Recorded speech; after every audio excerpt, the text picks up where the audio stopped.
ಈ ಬಾರಿಯ ಮಳೆ ಜಲಪ್ರಳಯವನ್ನೇ ಸೃಷ್ಟಿಸಿದೆ. ಎಲ್ಲೆಲ್ಲೂ ನೀರು ನೀರು. ದೇವರ ನಾಡು ಕೇರಳದ ವಯನಾಡಿನಲ್ಲಿ ನಡೆದ ಘನಘೋರ ದೃಶ್ಯಾವಳಿಗಳನ್ನು ನೋಡಲು ಸಾಧ್ಯವಾಗುತ್ತಿಲ್ಲ. ಈ ಅಮಾವಾಸ್ಯೆಯವರೆಗೂ ಮಳೆ ಸುರಿಯುವ ಸಾಧ್ಯತೆಗಳನ್ನು ಅಲ್ಲಗಳೆಯುವಂತಿಲ್ಲ. ಈ ಮಧ್ಯೆ 1 ಗಂಟೆ ಬಿಡದೆ ಮಳೆ ಸುರಿದರೆ ತೊರೆಯಂತಾಗುವ ತೊಕ್ಕೋಟು ಜಂಕ್ಷನ್ನಲ್ಲಿ ನಡೆಯುತ್ತಿರುವ ಕಾಮಗಾರಿ ಎಲ್ಲರಲ್ಲೂ ಆತಂಕ ಸೃಷ್ಟಿಸಿದೆ. ಬಹುಗ್ರಾಮ ಕುಡಿಯುವ ನೀರಿನ ಜಲ ಮಿಷನ್ ಯೋಜನೆಯ ಪೈಪ್ಲೈನ್ ಕಾಮಗಾರಿಯನ್ನು ಈ ಮಳೆಗಾಲದಲ್ಲೂ ನಡೆಸುತ್ತಾರೆ ಎಂಬುದೇ ಎಲ್ಲರಿಗೂ ಕಾಡುವ ಪ್ರಶ್ನೆ. ಮೇ ಕೊನೆಯಿಂದ ಜುಲೈ ಅಂತ್ಯದವರೆಗೆ ಚರಂಡಿ, ಕೊಳವೆ ಇತ್ಯಾದಿಗಳ ಕಾಮಗಾರಿಯನ್ನು ನಡೆಸುವಂತಿಲ್ಲ ಎಂಬ ನಿಷೇಧದ ನಡುವೆಯೂ ತೊಕ್ಕೋಟಿನಲ್ಲಿ ಬೃಹತ್ ಗಾತ್ರದ ನೀರಿನ ಕೊಳವೆಗಳನ್ನು ಜೋಡಿಸಲು ಇದುವೇ ಕಾಲವೋ ಎಂದು ಜನ ಪ್ರಶ್ನಿಸುತ್ತಾರೆ. ಈ ಬಗ್ಗೆ ಗುತ್ತಿಗೆದಾರರಲ್ಲಿ ಕೇಳಿದರೆ ಕಳೆದ ಬೇಸಿಗೆ ಕಾಲದಲ್ಲಿ ರಂಜಾನ್ ವ್ಯಾಪಾರಕ್ಕೆ ಧಕ್ಕೆಯಾಗುತ್ತದೆ ಎಂದು ಅಂಗಡಿಯವರ ಮನವಿಯ ಮೇರೆಗೆ ಕೆಲಸ ನಿಲ್ಲಿಸಿದ್ದೆವು.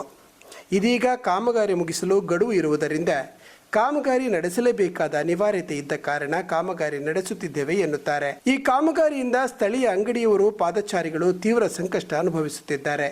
ಕಾಮಗಾರಿ ನಡೆಸುವಾಗ ಎಡೆಬಿಡದೆ ಮಳೆ ಬಂದರೆ ಈ ಪ್ರದೇಶದಲ್ಲಿ ಅಪಾಯ ಕಟ್ಟಿಟ್ಟ ಬುತ್ತಿಯಾಗಿದೆ. ಹಾಗೆಂದು ವರ್ತಕರು ಕೆಲಸವನ್ನು ವಿರೋಧಿಸುವಂತಿಲ್ಲ, ಕೆಲಸದವರು ಕಾಮಗಾರಿ ನಿಲ್ಲಿಸುವಂತಿಲ್ಲ ಎಂಬ ಜಂಜಾಟದಿಂದಾಗಿ ಜನತೆ ಅತಂತ್ರ ಸ್ಥಿತಿ ಅನುಭವಿಸುತ್ತಿದ್ದಾರೆ. ಈ ಮಧ್ಯೆ 2 ಬೃಹತ್ ವಾಣಿಜ್ಯ ಸಂಕೀರ್ಣದ ಮಾಲಕರ ಮತ್ತು ಅಂಗಡಿ ಪಡೆದ ಮಾಲಕರ ಜಂಜಾಟದಿಂದಾಗಿ ವರ್ತಕರು 2 ದಿನಗಳಿಂದ ವಿದ್ಯುತ್ ನಿಲುಗಡೆಯಾಗಿ ಕಷ್ಟ ಅನುಭವಿಸುತ್ತಿದ್ದಾರೆ.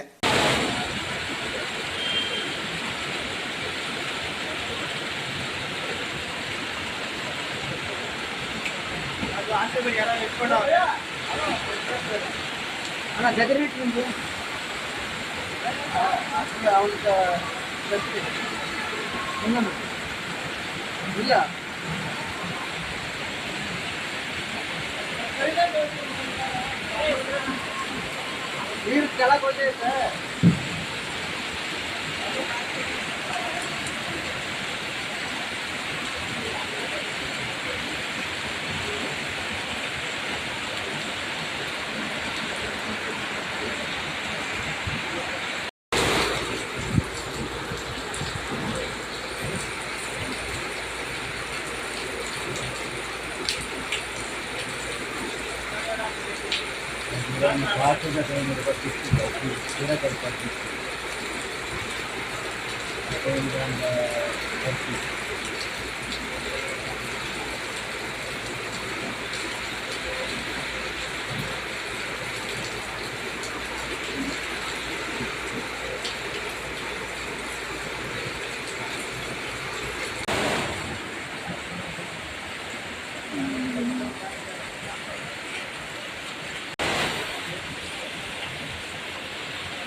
पैसा तू दे, पैसा कैसे ना